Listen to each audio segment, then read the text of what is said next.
Night settles heavily over the city, draping the empty streets in a veil of darkness pierced only by scattered pools of sickly yellow light. The world outside the car windows is silent, save for the steady hum of the engine and the occasional distant wail of a siren. Inside the car, laughter echoes, light and carefree. David grips the steering wheel, his knuckles pale in the dim glow of the dashboard, while Elena sits beside him, her eyes sparkling with amusement. Their voices overlap as they recount ghost stories and urban legends, each tale more outlandish than the last.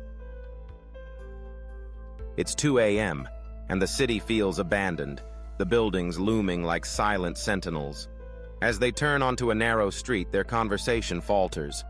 On the corner stands a building that looks out of place, an old, crumbling structure with boarded windows and a faded sign, its letters too worn to read. It resembles a funeral home, the kind whispered about in hushed tones, rumored to be haunted. Elena's laughter fades as she presses her face to the glass. "Look at that place," she murmurs, her breath fogging the window. David slows the car, curiosity mingling with unease. Under a broken streetlight near the entrance stands a woman, motionless and shrouded in a long black dress. Her skin is unnaturally pale, almost luminous, and her hair falls in tangled waves around her face. But it's her eyes that stop them, a void of inky blackness, bottomless and unblinking. She catches their gaze, and a smile creeps across her lips, slow and deliberate. She lifts a hand and waves, her fingers moving with unsettling precision. A chill crawls up David's spine. Elena recoils, her voice trembling. "Drive," she whispers, urgency sharpening her tone. David presses his foot to the gas, the car surging forward, the woman's smile lingering in the rearview mirror. The city blurs past, but the sense of unease clings to them. They try to laugh it off, blaming their nerves on ghost stories and too little sleep. But as they wind through the tangled streets, David glimpses her again, standing perfectly still at the mouth of an alley, her black eyes fixed on him. She waves once more, the same slow, deliberate motion. David blinks, and she's gone. Buildings loom closer, their windows reflecting distorted shapes. David's hands tremble as he drives, his heart pounding in his chest. Soft whispers seep into the edges of his thoughts, barely audible.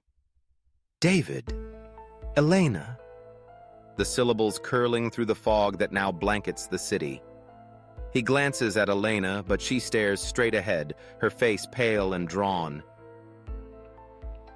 The woman in black appears again, this time in the reflection of a storefront window.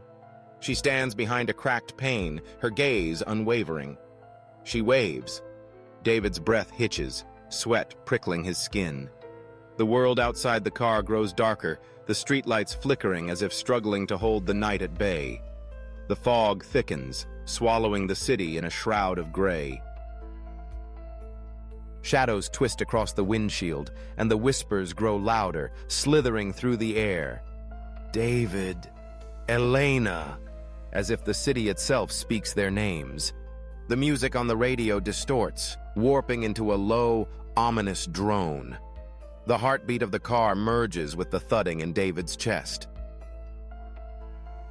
He can't escape her. Every corner, every window, every darkened doorway. She waits, unblinking, waving. The world around him glitches, reality bending at the edges. Lights flicker, images smear and contort, as if the city itself is breaking.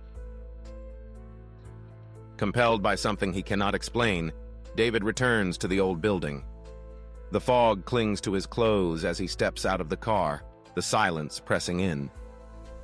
The woman in black stands under the broken streetlight, her smile unchanged. She waves, her eyes swallowing the light. David's hand trembles as he lifts it slowly in response, his breath shallow.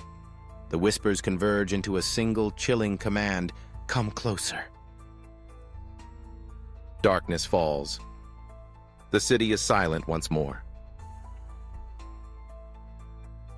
As darkness lingers and the chilling tale settles in your mind, don't forget to like, share, and subscribe for more stories.